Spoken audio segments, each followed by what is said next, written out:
Good morning, good afternoon, or good evening, wherever you are in the world. My name is Shroudex. Somewhere in a Foundation site tonight, a small teddy bear is wandering the halls. Nobody knows exactly where. It has never, not once, been recorded hurting a single person, and everyone who meets it likes it.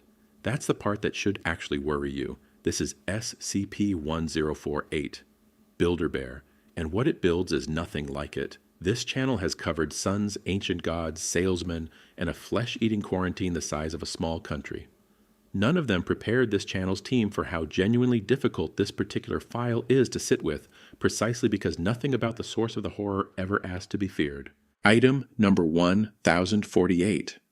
Written by an author credited as Trenardios, one of the most consistently beloved entries in this entire archive, for reasons that will make complete sense within the next few minutes.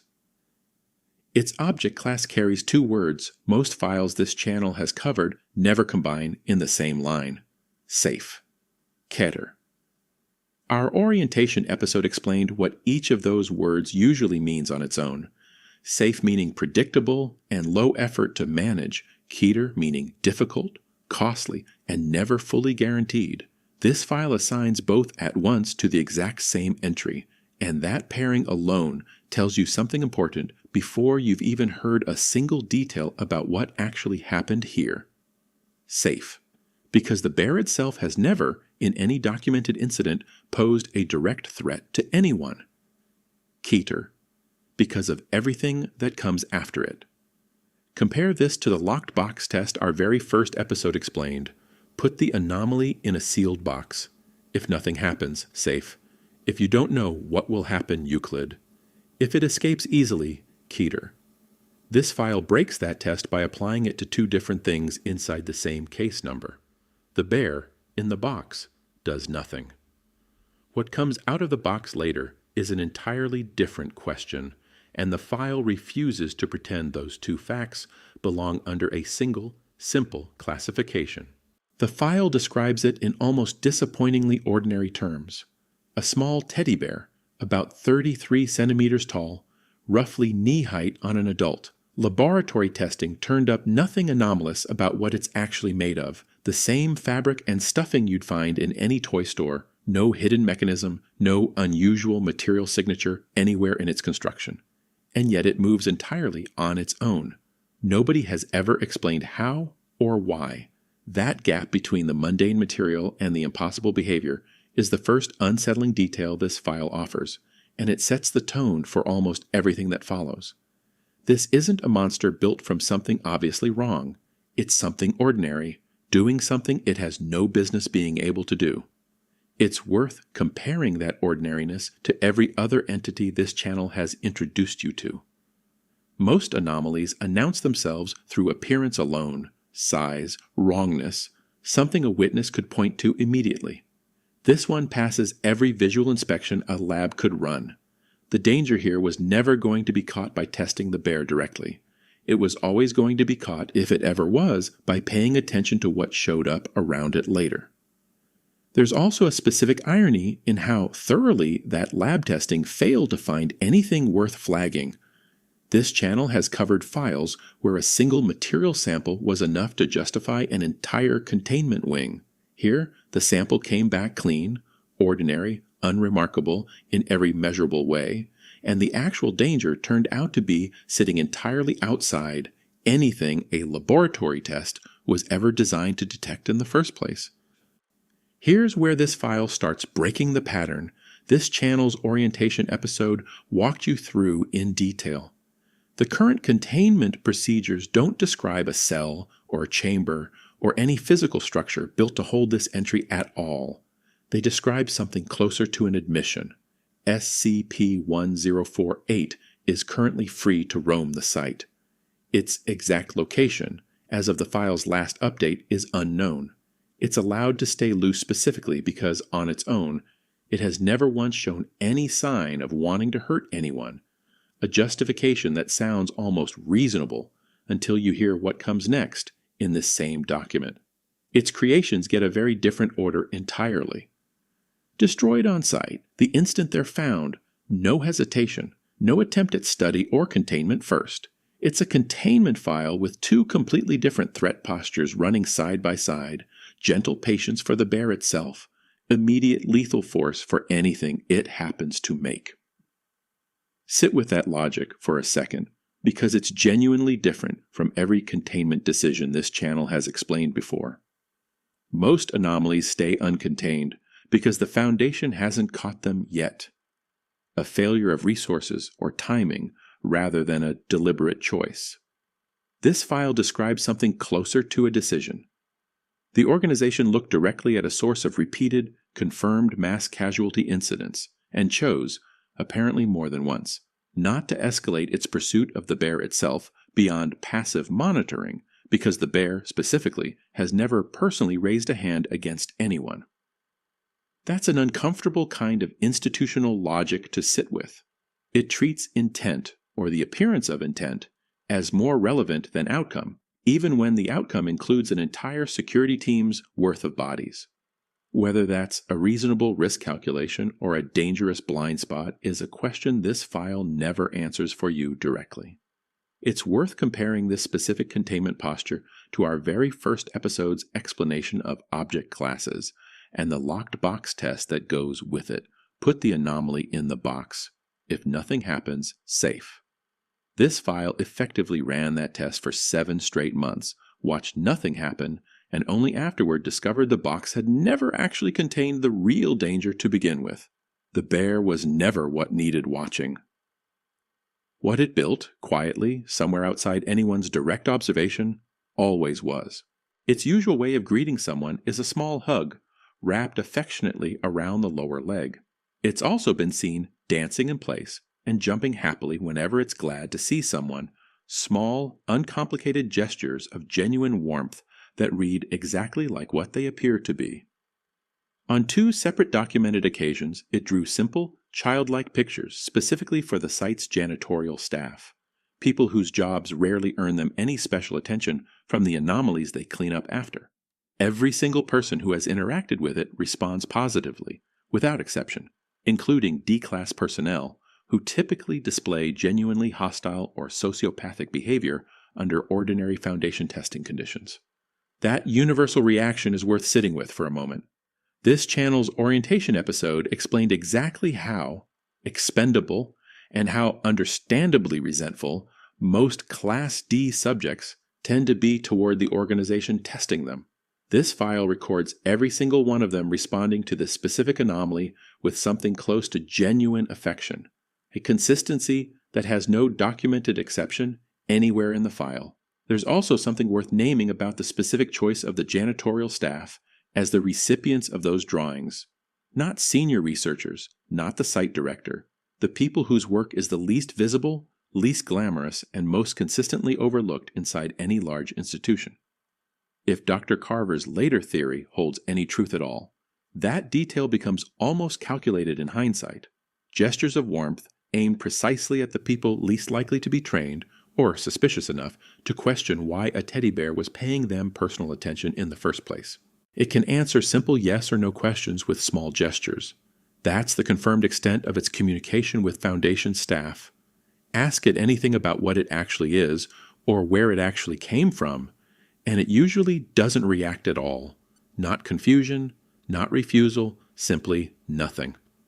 Nobody knows whether that's because it genuinely doesn't understand the question or because it understands perfectly and has simply chosen silence every single time it's been asked.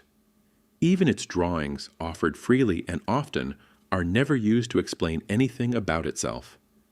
They're only ever used to express affection, small, warm gestures that give researchers nothing to work with beyond the fact that they were given at all. There's a specific kind of frustration built into that silence, one worth naming directly. Every other file this channel has broken down eventually offers researchers something to work with, a pattern, a partial answer, a redacted line that at least confirms a question was worth asking. This file offers nothing, not confusion, not refusal stated outright, a gap where an answer should be, repeated consistently enough across years of documented attempts that it stops reading like an accident and starts reading like the one consistent choice this entity has ever clearly made. For the first 7 months after it was originally secured, nothing unusual happened beyond the hugging and the dancing.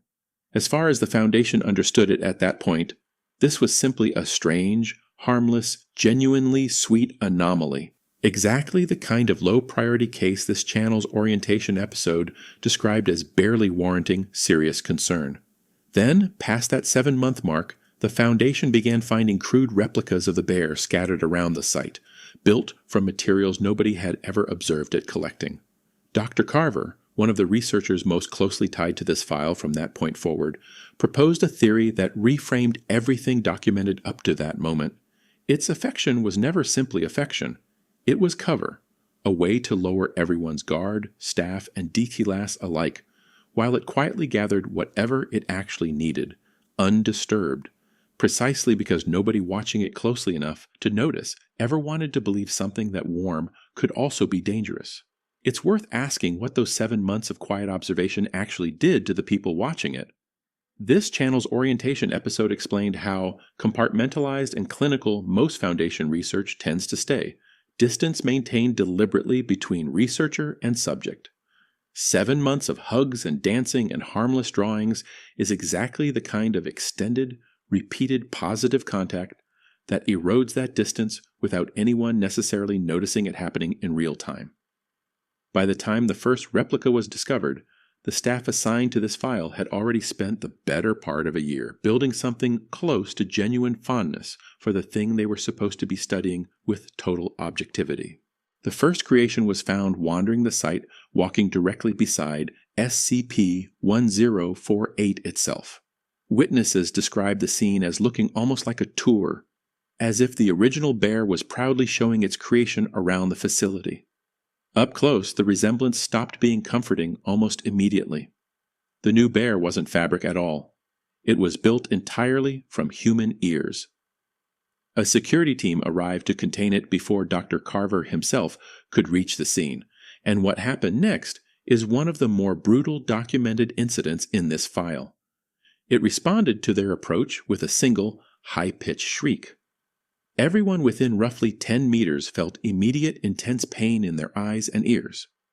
Within 5 meters, ear-like growths began forming on their bodies almost instantly, covering them completely within 20 seconds. Every person affected died within 3 minutes. The entire responding security team was lost in that single encounter. SCP-1048 and its creation both fled before Dr. Carver arrived, and neither has ever been recontained since, though both have been sighted repeatedly across the site in the time since. Shortly afterward, a separate researcher woke up missing an ear, with no memory whatsoever of it happening. No other victims matching that same pattern were ever found.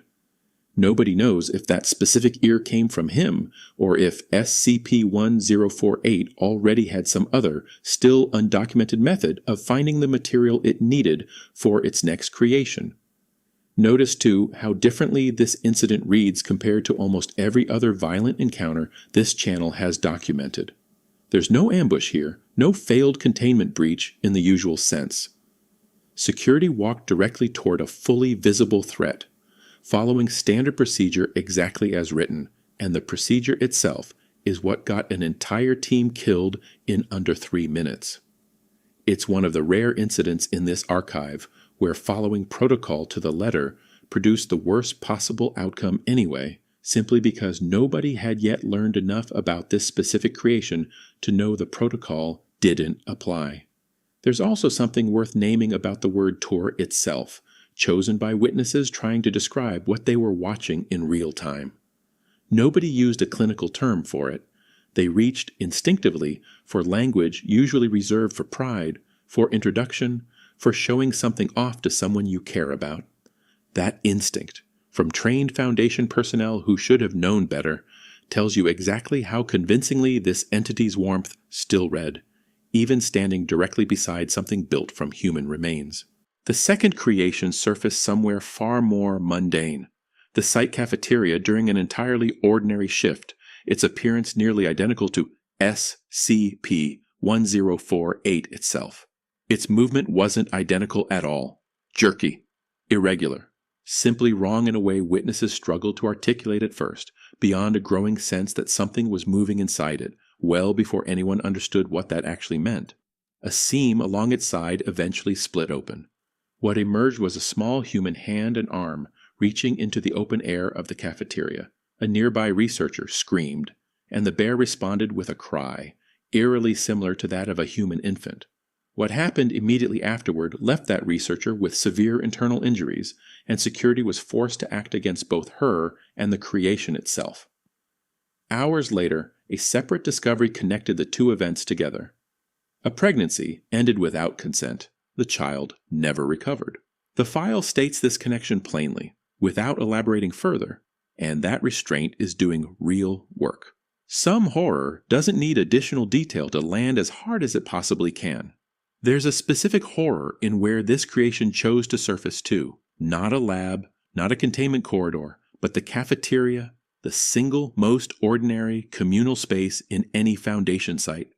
The place this channel's orientation episode never even needed to mention because nothing about a cafeteria usually requires special procedure. That choice of location, whether deliberate or coincidental, meant the first witnesses weren't trained security personnel expecting danger.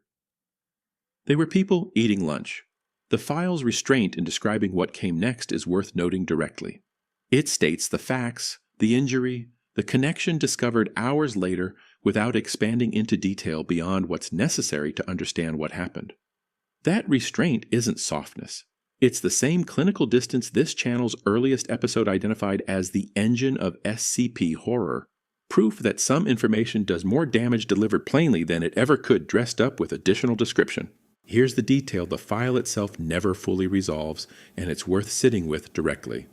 SCP-1048B already existed, walking around the cafeteria in plain view before the related pregnancy was ever discovered missing, which means by the time anyone on staff actually understood what SCP-1048-B was made from, it had already been moving freely through the site for hours.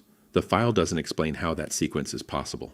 It simply presents it exactly as documented, contradiction and all, and lets the reader sit with the unresolved gap the same way Foundation researchers presumably had to. It's worth sitting with the range of possible explanations that gap could support, none of them confirmed. Maybe SCP-1048's actual creation process doesn't work the way the file's own witnesses assumed, material gathered and assembled well before whatever event provides it, rather than immediately afterward. Maybe the timeline itself is simply unreliable, staff recollections compressed or confused under the stress of that day. Or maybe, and this is the possibility the file seems least willing to rule out, this entity's understanding of time, or its process, doesn't map cleanly onto ordinary human cause and effect at all. The third creation looked nothing like the other two. Built entirely from rusted scrap metal, discovered by Dr. Carver personally, standing quietly in the corner of his own office while he worked on an unrelated report. The moment it registered that it had been seen, it fled. Carver pursued it himself, and what he witnessed during that chase has remained in his own personal written notes ever since, distinct from the file's usual clinical language. Several personnel were killed or maimed during the pursuit, the creation moving with a sudden violence nothing about its slow, ordinary earlier escape had suggested was possible. Carver's note afterward is blunt in a way this archive's usual documentation rarely allows itself to be. The thing went straight through people who were simply in its way. SCP-1048-C has never been seen again since that single encounter. Where it went, or what it's built since, remains completely unknown. There's something particularly unsettling about this specific creation choosing Dr. Carver's own office as the place to be discovered, given how central he'd already become to this file by that point. Whether SCP-1048 was aware of Carver's theory, aware of him personally, or simply wandering without any calculated targeting at all, is a question the file never resolves. But the coincidence, if it is one, sits uncomfortably close to confirming exactly the kind of deliberate awareness Carver had already warned everyone else to take seriously. A short addendum attached to this file points toward a completely separate SCP entry, designated SCP-2295, described as functioning almost as the exact opposite of SCP-1048 in behavior and effect. Researchers have tried to establish whether the two share some common origin, and as of the file's last recorded update, that question remains formally, officially unresolved. It's a small detail, easy to skip past, but it's also a reminder of something this channel's orientation episode already told you about how this archive actually works. Very few threats exist in true isolation. Even an anomaly as self-contained as a wandering teddy bear turns out to have a thread connecting it to something else entirely, one nobody has finished pulling yet. It also raises a broader question about how isolated any single file in this archive really is. This channel has spent multiple episodes explaining individual case numbers as though each one exists in its own separate story. Addenda like this one are a quiet reminder that the archive underneath all of it is a single, interconnected map, and that pulling on one thread, even in an entry as self-contained as a wandering teddy bear, can eventually lead somewhere nobody expected to look. Knowing everything documented in this file, everything you've just heard across 3 separate violent creations, staff who encounter SCP-1048 today still respond to it exactly the way they always have. Nothing about the bear itself has ever changed. It still hugs. It still dances. It's still somehow genuinely easy to like. That consistency might be the single most unsettling detail in this entire file. Not the ears, not the shriek, not even the missing child. A source of documented, repeated mass casualties that nobody, including the people fully briefed on its history, has ever managed to stop feeling warmly toward on sight. It's worth asking what that tells you about the actual limits of institutional caution. This channel's orientation episode described an organization built around careful, methodical risk management, procedures written specifically to prevent exactly this kind of repeated exposure to a known danger. Here, that entire framework runs directly into something procedures alone can't override: ordinary human affection, operating exactly as effectively on trained Foundation staff as it does on anyone else, regardless of how much documented horror sits in the case file they've all presumably read. It's a strange kind of comfort, in its own limited way, that the file never claims this affection is fake. Dr. Carver's theory frames the warmth as cover, a means to an end, but even that framing leaves open the possibility that the affection itself is genuine and simply happens to exist alongside something far more dangerous rather than in service of it. The file never resolves which version is true, and that ambiguity might be the kindest and cruelest thing it leaves its readers with. One standing rule now applies across the entire site. No teddy bears of any kind are permitted inside, not for sentiment, but for safety. Any object even resembling one has to be reported to security immediately, without exception, regardless of how ordinary or clearly store-bought it might look. The goal was never only catching SCP-1048 itself.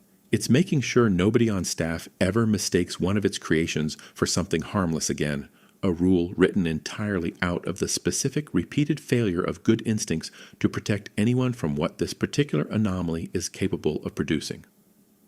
Picture what a rule like that actually requires in daily practice.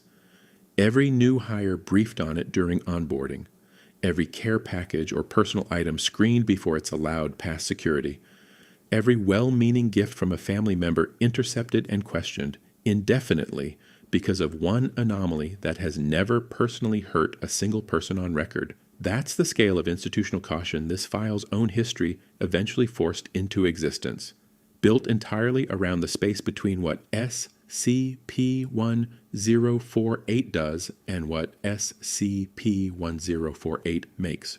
Most Foundation monsters this channel has covered are frightening because of what they do to you directly.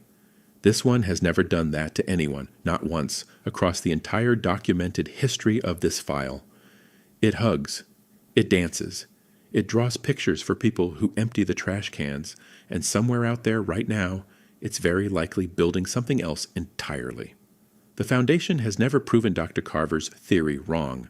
The affection has always come first in every single documented incident. The horror has always come after, delivered by something else, something built rather than something felt directly from the bear itself. Whether that affection is genuine and simply happens to precede tragedy by coincidence, or whether it's a deliberate, calculated tool the way Carver believed, is a question this file leaves entirely open. There's a broader lesson here worth carrying into every other file this channel has covered and will cover going forward. This archive has taught its audience, episode after episode, to fear the thing that looks wrong immediately, the sun that stops being safe, the entity too large to picture, the salesman cornering you in your own hallway. This file teaches something quieter and, in its own way, more useful. Sometimes the thing worth watching most closely is exactly the one that gives you no reason at all to watch it. So that's SCP-1048. Builder Bear, a hug around the leg, a small dance when it's happy to see you. A drawing left for someone who never asked for one and never expected anything in return. An ear-covered creation that killed an entire security team in under 3 minutes. A cafeteria discovery connected to a pregnancy that ended without anyone's consent. A rusted metal figure that fled through a hallway, leaving several people dead or maimed behind it, never seen again since. Most of what this channel covers describes something frightening because of what it does to you directly. This file describes something that has never once done that, and somehow remains one of the most unsettling entries in the entire archive anyway. Somewhere in a site tonight, something small and familiar is walking the halls, looking for its next friend. I'm Shroudex. See you in the dark. There's a reason this file has remained one of the most beloved entries in this entire archive, and it isn't despite the horror. It's because of exactly how uncomfortably that horror sits next to something this genuinely, consistently warm. Most monsters ask you to be afraid of them directly. This one only ever asks you to like it and lets everything else happen somewhere just out of frame.